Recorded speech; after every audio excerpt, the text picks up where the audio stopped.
शांति 11 अप्रैल 2023 के ईश्वरीय महावाक्य।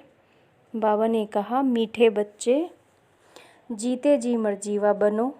हम अशरीरी आत्मा हैं। यही पहला पाठ अच्छी तरह से रोज पक्का करते रहो। प्रश्न, संपूर्ण सरेंडर किसको कहा जाएगा? उत्तर, जो संपूर्ण सरेंडर हैं वह देही अभिमानी होंगे। यह देह भी हमारी नहीं। अभी हम नंगे बनते हैं, अर्थात तन मन धन जो कुछ है वह बाबा को अर्पण करते हैं। सब मेरा मेरा समाप्त कर पूरे ट्रस्टी होकर रहना ही संपूर्ण सरेंडर होना है। बाबा कहते, बच्चे मेरा बनकर सबसे ममत्व मिटा दो। धंधा दौरी करो, संभालो, माँ बाप की पालना का कर्जा उतारो, परंतु बाप की श्रीमत पर ट्रस्टी होकर रहो। गीत, दर पे आए हैं कसम ले। ओम शांति। बच्चों ने गीत सुना। जरूर गीत में रहस्य भरा हुआ है जो बाप बैठ इनका अर्थ समझाते हैं। इसको कहा जाता है जीते जी मर कर बाप का बनना। बाप का बनने के बाद फिर टीचर व गुरु करते हैं। ऐसे भी नहीं, सभी लौकिक गुरु करते हैं, मेजॉरिटी गुरु करते हैं। क्रिश्चियन लोग भी जब बच्चा पैदा होता है तो क्रिश्चियनाइज करते हैं, गुरु की गोद में जाकर देते हैं। फिर पादरी हो या कोई भी हो, पादरी तो क्राइस्ट नहीं हुआ, कहेंगे उनके नाम पर क्रिश्चियन बनते हैं। अभी तुम बच्चे जानते हो, पहले पहले तो हम बाप के बनते हैं। अपना तन मन धन जो कुछ है बाबा को अर्पण करते हैं। जीते जी मरते हैं, अर्थात हम आत्मा उनका बनते हैं। यह बुद्धि में रहना चाहिए। जो भी मेरी मेरी वस्तु है, मेरा शरीर, मेरा धन दौलत, संबंधी आदि जो कुछ है भूलते हैं। मरने के बाद सब भूल जाता है। कितनी बड़ी मंजिल है। हम अशरीरी आत्मा हैं, यह पक्का करना है। ऐसे नहीं कि तुम शरीर छोड़ो और मर पड़ते हो। नहीं, आत्मा कंप्लीट प्योर थोड़ी बनी है। भल बाप का बने हो, परंतु बाबा कहते हैं तुम्हारी आत्मा अपवित्र है। आत्मा के पंख टूटे हुए हैं। अभी आत्मा उड़ नहीं सकेगी। तमो प्रधान होने कारण एक भी आत्मा वापस जा नहीं सकती। माया ने एकदम पंख तोड़ दिए हैं। बाबा ने समझाया है, आत्मा है फ्लाइंग स्क्वाइड, सबसे तीखी जाती है। उससे तीखी चीज़ कोई होती नहीं। आत्मा से कोई पहुंच नहीं सकता। पिछाड़ी में मच्छरों सदृश्य सब आत्माएं भागती हैं। कहाँ जाती हैं? बहुत दूर दूर, सूर्य चांद से भी पार। वहाँ से फिर लौटना नहीं है। उन्हों के रॉकेट आदि तो जाकर फिर लौट आते हैं। सूर्य तक तो पहुँच नहीं सकते। तुमको तो उनसे बहुत दूर जाना है। सूक्ष्म वतन से भी ऊपर मूल वतन में जाना है। झट चले जाते हैं। आत्मा को पंख मिल जाते हैं। हिसाब किताब चुकतू कर आत्मा पवित्र बन जाती है। इस कयामत के समय की महिमा बहुत लिखी हुई है। सब आत्माओं को हिसाब किताब चुकतू कर जाना है। अभी तो सब आत्माएं मैली पाप आत्माएं हैं, यहाँ ही पुनर्जन्म लेती रहती हैं। तुम जानते हो यह बेहद का ड्रामा है। सब एक्टर्स को पार्ट बजाने वहाँ से आना जरूर है। सबकी आत्मा स्टेज पर आनी है। जब विनाश का समय होता है तो सब आ जाते हैं। वहाँ रहकर क्या करेंगे? एक्टर बिगर पार्ट बजाने घर में थोड़ी बैठ जाएंगे। नाटक में ज़रूर आना पड़ेगा। वहाँ से जब सब चले आते हैं तब फिर बाप सबको ले जाते हैं। बाप कहते हैं मैं भल यहाँ हूँ तो भी आत्माएं आती रहती हैं, वृद्धि को पाती रहती हैं नंबरवार। फिर तुम जाएंगे भी नंबरवार। सारा तुम्हारी अवस्था पर मदार है, इसलिए मर्जीवा बनना है। हम आत्मा है, यह निश्चय रखना। मेहनत है, बच्चे घड़ी घड़ी देह अभिमान में आकर भूल जाते हैं। देही अभिमानी तब होंगे जब कंप्लीट सरेंडर होंगे। बाबा, यह सब आपका है, मैं भी आपका हूँ। यह देह जैसे कि हमारी है ही नहीं, इनको मैं छोड़ देता हूँ। बाबा, मैं आपका हूँ। बाबा कहते हैं, मेरा बन और सबसे ममत्व मिटा दो। बाकी ऐसे नहीं कि यहाँ आकर बैठ जाना है। तुमको अपना धंधादौरी करना है, घर संभालना है, बच्चों का कर्जा उतारना है, माता पिता की सेवा कर उनका उजूरा उतार देना है। बच्चों पर माँ बाप की पालना का कर्जा चढ़ता है। अब यह बाप तुम्हारी पालना कर रहे हैं तो तुमसे पहले ही सरेंडर कराते हैं। सब कुछ दे दो, उनसे फिर तुम्हारी पालना भी होती है। यह शिव बाबा का भंडारा है। माता पिता तुम बच्चों की पालना कर रहे हैं। शुरू में जो भी आए थे सभी ने झट सरेंडर कर दिया, अपने पास कुछ रखा नहीं, सरेंडर किया। फिर उस धन से बिगड़ छुट्टी पैसा आदि किसी को दे न सके। जैसे शास्त्रों में हरिश्चंद्र की कहानी है, परंतु यथार्थ तो कुछ है नहीं। भारत बिल्कुल पवित्र था। भारतवासियों जैसा पवित्र सुखी कोई होता नहीं। भारत सबसे बड़ा तीर्थ है, जहाँ पतित पावन बाप आकर सारे सृष्टि को, तत्वों को भी पवित्र बनाते हैं। अभी यह तत्ववादी सब दुश्मन है। अर्थक्वेक होगी, तूफान लगेंगे, क्योंकि तमो प्रधान है। नेचुरल कैलेमिटीज़ आएंगी, बहुत दुख देंगी। इस समय सब दुख की चीज़ें हैं। सतयुग में है सब सुख की चीज़ें। वहाँ ये तूफान व गर्म हवाएं आदि कुछ नहीं होती। तुम्हारे में भी यह बहुत थोड़े समझते हैं। आज हैं कल नहीं हैं, तो कहेंगे कुछ नहीं समझता था। भले यहाँ आते हैं, परंतु सब कायम थोड़े ही रहते हैं। यहाँ से गए 10 दिन बाद समाचार लिखेंगे कि बाबा फलाने को माया खा गई। ऐसे होता रहता है। छोटे फूल हैं, बड़े फूल हो तो उनमें फल भी आवे। भल आ जाता तो दूसरे को आपसमान बनाने की ताकत रहती है। उनका फल निकलता है। बाप के बने तो फिर प्रजा भी बनानी है, वारिस भी बनाने हैं। ऐसे नहीं पंडा बन बाबा पास आए बस हम पहुंच गए। नहीं, मंजिल है बड़ी। कहते हैं माया के तूफान बहुत आते हैं। अरे तुम बाप के बच्चे हो, तूफान तो आएंगे। कहते हो बाबा हम आपके थे, आपसे वर्षा लिया था, फिर पुनर्जन्म लेते लेते 84 जन्म पास किए, फिर आकर आपका बना हूँ। मैं तो आपसे वर्षा लेकर छोड़ूंगा। तो ऐसे बाप को कितना याद करना पड़े और आप समान बनाए फल देना पड़े। नहीं तो मालिक कैसे बनेंगे, अपना वारिस कैसे बनाएंगे। प्रजा भी चाहिए और वारिस भी चाहिए, तो गद्दी पर बैठे बाबा के पास तो बहुत आते हैं, फारकती दे देते हैं। बुद्धि का योग टूटा, खेल खत्म। कई बच्चे बाबा से आकर पूछते हैं, बाबा अवस्था को कैसे जमाएं, कोई तूफान न लगे। उन्हों को तो रास्ता बतलाते ही रहते हैं कि बाप को याद करो, तूफान तो लगेंगे ही। बॉक्सिंग में ऐसा कब देखा जो एक ही थप्पड़ खाता रहे। जरूर दोनों में हिम्मत होगी। थप्पड़ एक वह लगाएंगे तो 10 थप्पड़ दूसरे भी लगाते होंगे। यह भी बॉक्सिंग है। बाप को याद करते रहेंगे तो माया भागती जाएगी, परंतु फट से तो नहीं होगा। माया से कुश्ती लड़नी है।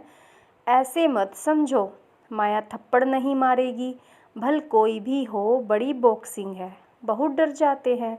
माया एकदम नाक में दम कर देती है। युद्ध स्थल है ना, बुद्धि योग लगाने में माया बहुत विघ्न डालती है। मेहनत सारी योग में है। भल बाबा कहते हैं ज्ञानी तू आत्मा मुझे प्रिय है, परंतु ऐसा नहीं सिर्फ ज्ञान देने वाला मुझे प्रिय है। पहले योग पूरा चाहिए। बाप को याद करना है। माया के विघ्नों से डरो नहीं। विश्व का मालिक बनते हो। 16,108 की माला बहुत बड़ी है, अंत में आकर पूरी होगी। त्रेता अंत तक इतने प्रिंस प्रिंसेस बनते हैं, कुछ तो निशानी है ना। 8 की भी निशानी है, 108 की भी निशानी है। यह बिल्कुल राइट है। त्रेता अंत तक इतने 16,108 प्रिंस प्रिंसेस होते हैं। शुरू में तो नहीं होंगे, पहले थोड़े होंगे, फिर वृद्धि पाते जाते हैं। वह सब बनते यहाँ हैं। चांस अभी बहुत अच्छा है, परंतु मेहनत बहुत है। गीत में भी कहते हैं, कब नहीं छोड़ेंगे, मर जाएंगे। बाबा फिर कहते हैं, यह सब तुम बच्चों के लिए ही है। बच्चे कहते हैं, हमारा सब कुछ आपका ही है।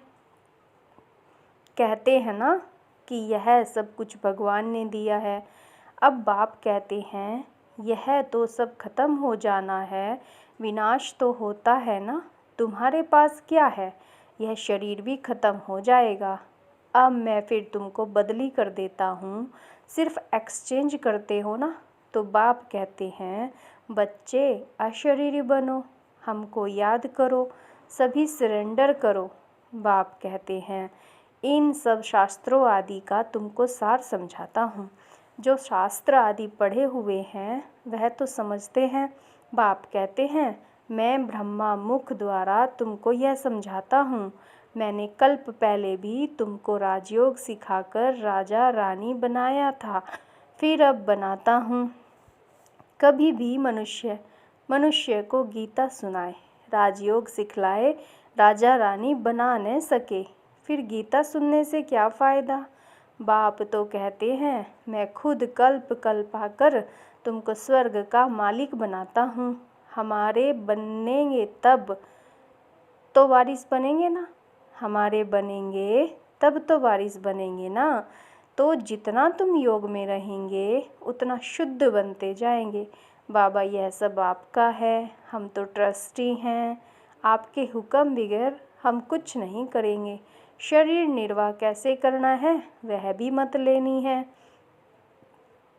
अक्सर करके गरीब ही पूरा पोता मिल देते हैं, साहूकार दे न सके, सरेंडर हो नहीं सकते।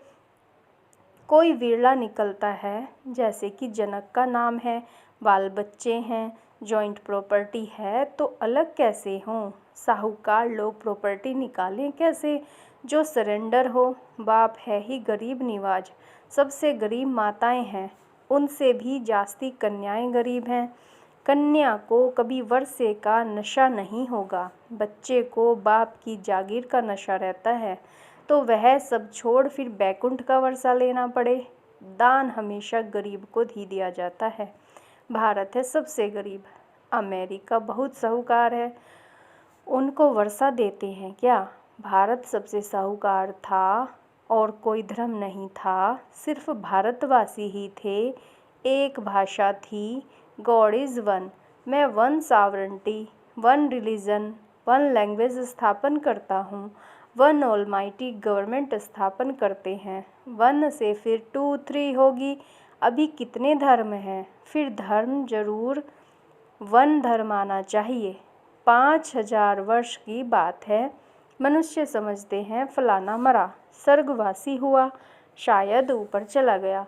देलवाड़ा मंदिर में भी स्वर्ग ऊपर छत में है, तो मनुष्य मूंझ जाते हैं। वास्तव में स्वर्ग कोई ऊपर नहीं है। तुम अब जानते हो, बाबा के पास जाना है, फिर यहाँ आकर राज्य करेंगे। यह ज्ञान बुद्धि में रहना चाहिए, जो कोई को समझा सको। कच्चे को तो माया कच्चा खा जाएगी।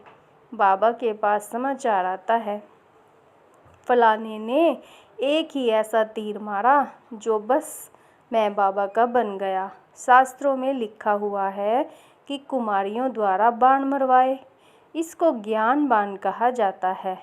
सिर्फ बाप की याद दिलानी है, बाकी कोई स्थूल बाण की बात नहीं है। जानते कुछ भी नहीं। मनुष्यों को जो आया सो लिख दिया है। गंदगी तो बहुत है, रिद्धि सिद्धि वाले भी बहुत हो गए हैं। सच जब निकलता है तो झूठ सामना करता है। अब तुम समझते हो कि शिव बाबा है निराकार और यह ब्रह्मा है साकार। बाकी नाभि आदि की कोई बात ही नहीं है। झूठ के कारण सच को मनुष्य समझ नहीं सकते। आजकल झूठे जवाहरात भी ऐसे फर्स्ट क्लास निकले हैं जो सच छिप गया है। तुम किसको सच सुनाते हो तो जैसे मिर्ची लगती है। अरे मोस्ट बिलवेड बाप से तो वर्षा लेना है, वह फिर सर्वव्यापी कैसे होगा? सर्वव्यापी का तो कोई अर्थ ही नहीं निकलता। गॉड फादर स्वर्ग क्रिएट करते हैं तो हम स्वर्ग के मालिक होने चाहिए ना। फिर इतने कंगाल क्यों बने हैं? हम बाप के बच्चे हैं तो स्वर्ग के मालिक क्यों नहीं हैं? नरक के मालिक कैसे बने हैं? गॉड तो रचयिता है ही नई दुनिया का, ऐसे नहीं कि वह पुरानी दुनिया स्थापन करते हैं। बाप पुराना घर थोड़े ही बनाएंगे। ऐसे तो ऐसे ख्याल चलने चाहिए। अच्छा, मीठे मीठे सिकीलदे बच्चों प्रति माता पिता बाप दादा का याद प्यार और गुड मॉर्निंग। रूहानी बाप की रूहानी बच्चों को नमस्ते। हम रूहानी बच्चों की रूहानी बाप दादा को नमस्ते नमस्ते। शुक्रिया बाबा। धारणा के लिए मुख्य सार। पहला, माया के विघ्नों से डरना नहीं है, बाप की याद से सब विघ्नों को हटा देना है। दूसरा, बुद्धि से सब कुछ सरेंडर कर अशरीरी बन बाप को याद करना है। ज्ञानी तू आत्मा के साथ साथ योगी भी जरूर बनना है। वरदान, मेरेपन की स्मृति से स्नेह और रहम की दृष्टि प्राप्त करने वाले समर्थी संपन्न भव। मेरेपन की स्मृति से स्नेह और रहम की दृष्टि प्राप्त करने वाले समर्थी संपन्न भव। जो बच्चे बाप को पहचान कर दिल से एक बार भी मेरा बाबा कहते हैं तो रहम के सागर बाप दादा ऐसे बच्चों को रिटर्न में पदम गुना उसी रूहानी प्यार से देखते हैं। रहम और स्नेह की दृष्टि उन्हें सदा आगे बढ़ाती रहती है। यही रूहानी मेरेपन की स्मृति ऐसे बच्चों के लिए समर्थी भरने की आशीर्वाद बन जाती है। बाप दादा को मुख से आशीर्वाद देने की आवश्यकता नहीं पड़ती है, लेकिन सूक्ष्म स्नेह के संकल्प से हर बच्चे की पालना होती रहती है। स्लोगन, जो बाप के प्यारे हैं उनका अन्य किसी व्यक्ति व वैभव से प्यार हो नहीं सकता। ओम शांति।